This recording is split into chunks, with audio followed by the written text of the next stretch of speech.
What is up, Gundam Meisters and Innovators? I am just a simple new type, and in this episode, we are returning to Celestial Being and Mobile Suit Gundam 00. Last time, Sergei's old friend Hercule informs him of his plans to do a coup d'etat. Catherine took on Momento Mori, and Setsuna faced off against Tom Cruise in the Masudao. This time, the team will learn that Anu is an innovator. A second Momento Mori attacks the orbital elevator, and the A-Laws goes full Titans. So let's get into this. Hercule seized control of Africa's solar tower and all of its operations. He informs the citizens that they have been living a sense of false peace, and that the A-Laws and ESF have become nothing more than a dictatorship. A secretary of the press type informs the people of the demands of Hercule and his men. In exchange for the citizens that he has hostage, ESF must dissolve the Federation Assembly. They must release thousands of activists in confinement, probably without due process if I had to guess, and $100 billion, which can't even buy you a house in 2312. Inflation, man. They say they will not concede to their demands. Sergei flashes back to a conversation with his wife Holly and Hercule. He believes solving the energy crisis is a path to peace. Homer is concerned this will cause more anti-government activity. Nina asks Wang why the innovators aren't getting involved. It seems even they don't fully understand their motives or why they're letting the coup happen. Sumeragi also understands that the innovators are allowing this to happen and wonders why. She knows Setsuna will most likely head to the solar tower once they find out. They have to go find him. The A-Laws begin an attack. The heads launch automatons. In other words, it's a symbol that denies the absence of meaning. At the solar tower, Hercule spots someone on the radar approaching their location. He notes that it is a Tierin Tautsu, but it isn't. It is a Tierin all-region type. The MSJ-063A Tierin all-region type is a normal pilot variant of the Tierin Tautsu, which was originally designed for super soldiers. This can operate in all environments and is very mobile and can fly in Earth's atmosphere. Sergei's unit will have a custom beam rifle and chest-mounted machine guns. These units stopped being used as they were useless in the age of the Gundam and GN Drive. Meanwhile, baby Andrei Smirnov reflects on Hercule. He wasn't just Sergei's superior, but a family friend. Rather than going to his father for a recommendation, Andrei actually went to Hercule. He tells Andrei to not hate his father so much. Back on the tower, Sergei delivers a message to Hercule regarding ESF's unwillingness to give in to the demands. While delivering the message, Sergei decides to stay and help the cause. Automatons break through and begin attacking civilians along with the rebels. Hercule was hoping that he could use these so he could show this to the world.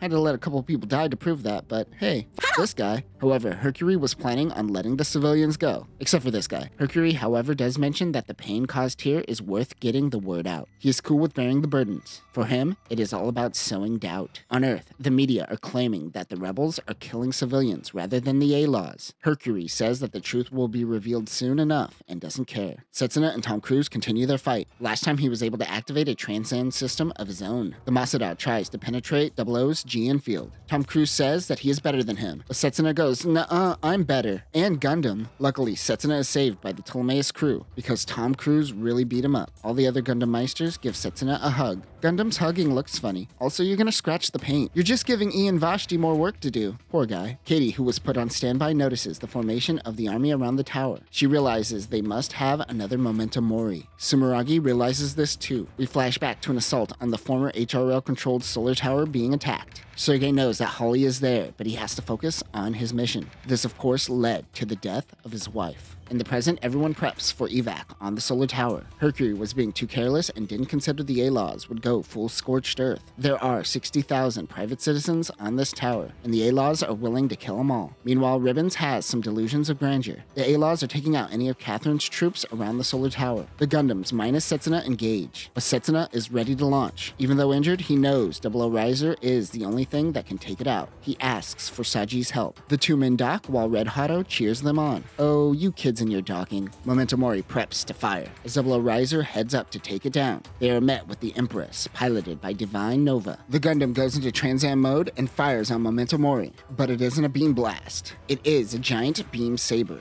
It begins slowly slicing through Momento Mori, but it isn't fast enough as it fires. Also, Setsuna killed Divine Nova while firing on Momento Mori. It's such a non-death, I almost forgot about it. Momento Mori's blast hits the tower. The orbital elevator has protocols in place that purge the exterior armor armor. This allows them to sacrifice part of the tower without destroying the entire thing. Most of the debris will burn up on re-entry, but the lower fragments are going to fall towards Earth. Sumeragi sends out a message to everyone informing them that if they don't shoot down the debris, millions will die. The Gundams go to work. Mari helps piloting the GN Archer. The GNR-0001A GN Archer is a transformable mobile suit and is a support unit for Arios. It can attach to Arios in flight form, creating the Archer Arios. This increases speed, armaments, and mobility. This is more superior to Kyrios' tail booster. When connected to Arios, control is assumed to the Gundam. This is built off of Gundam Artemy, piloted by 874. Check out our coverage of OOF and the Fresh Day team for more on this unit. Weapons include a GN beam rifle, GN missiles, 2 GN beam sabers, and GN Vulcans. Catherine, along with Hercules' team, help out in destroying the debris. I know it's better than death, but all these vaporized heavy metals in the atmosphere can't be good, right? That is when the A-Laws come in to attack. Though ordered to attack, many of them join in to help stop the debris. Andre realizes that Hercules is a part of the coup. Thierry uses his GN Hyper Bazooka, which does far more cleanup than your average GN rifle. As the debris calms down, Hercules is shot down by Andre. He goes in and attacks his dad. He stabs Sergei with a GN beam saber, killing his father. This death causes the Super Soldier and Mari to activate. It has been 4 months since the attack on the orbital elevator. The countermeasures from the attack worked, as it only affected a tiny chunk of the tower. It is already in the process of being rebuilt. Power has been reestablished. Damn, 4 months without electricity. The Ilas plan of fear worked, as this allowed them to assume authority over all of ESF's military forces, similarly to the Titans taking full control in Universal Century. The Ilas are informed of an attack by Celestial Being. This is their first attack in 4 months. They are finishing their business from months ago and finally taking out Momento Mori too. Mari is fighting once again after the death of Sergei. She has also become the super soldier Soma Pieris again, and is being hostile towards Alleluia. When Ali shot Setsuna a few episodes ago, his wound was infected with the same GN particle cancer that Lassie has. It's spreading slow, however. Ribbons tells Wang that the usefulness of humans will wither away faster than her beauty. That burned harder than Lassie's GN particle cancer. He tells her they can never become innovators. Louise wonders if she will be able to fire on Saji if the moment calls for it. While with Lock-On, Anu begins spacing out. Revive was able to pick up on her. The A-Laws are planning an attack on the Ptolemaeus. They prep for launch. Lock-On embarrasses Anu on the bridge by saying that he loves her. Oh, she's definitely gonna die. This whole episode, everyone seems to be fighting for something. But what is Setsuna fighting for? Gundam. Oh, right. Klaus and Catherine are hiding in a remote location, but it appears they have been found out.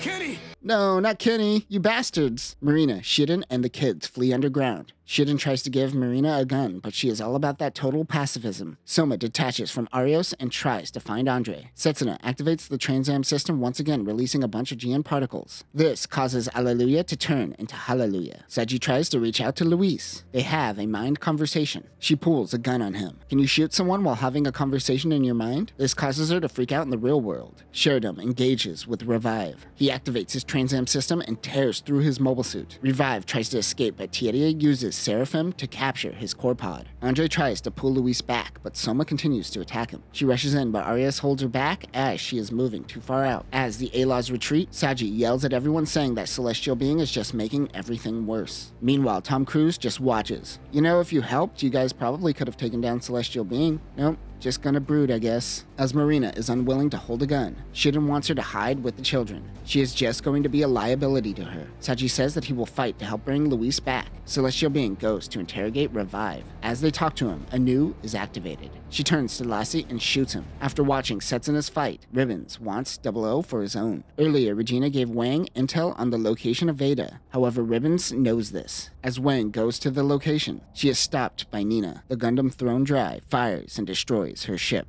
Revive doesn't know where Veda is located. Felt tells the team that Anu is an innovator and took Melina hostage. They plan on taking 00. As they have a prisoner, Revive just walks out. He infects the control system with a virus. Soma runs into Anu holding Melina. Soma, as a super soldier, has minor quantum brainwave capabilities and can hear Anu's thoughts. Lock-On and Setsuna are able to trick her and get Melina to safety. She runs to a shuttle while Revive takes the riser. 00 and Sheridan chase after Revive. Unbeknownst to him, Red Hato was in the cockpit. The Red Hato connects to 00 and begins the docking process. The one chance you had to stab someone and you don't do it. Red Hato is getting soft. He needs to spend time with Hato from Gundam San. Revive is locked out of riser. He says screw this and shoots up the cockpit and bails. If he didn't have control of the systems, how did he open the hatch? He gets into a new shuttle. Lock-On aims at the shuttle, but he is unable to take the shot. Luis meets with Ribbons, who gives her the Regnant. The GNMA-0001V Regnant is a transformable mobile armor built off of the Empress. This unit has multiple GN drives. In mobile suit form, it has a Gundam face, something that Luis hates. Its main weapon is the GN beam cannon, which has the ability to curve the beam. It also has 10 GN fangs with a built-in beam cannon, though most of the time, they're used as kamikaze bits. Other weapons include an electromagnetic whip, GN micro missiles, an anti-ship GN sword, and GN Vulcans. He plans on making her the first human innovator. Her eyes glow just like the other Innovades. They were able to remove the virus from the ship. Lassie is in a healing pod. Setsuna tells Lock-On that he is going to kill his girlfriend. Mobile suits approach the Ptolemy. In the Gadessa is Hilling, and Anu is in the Gaddis. The GNZ-007 Gaddis is an Innovate exclusive mobile suit made for a new returner. Veda is built into the unit, allowing increased performance. Like the Gadessa, it has a line sensor,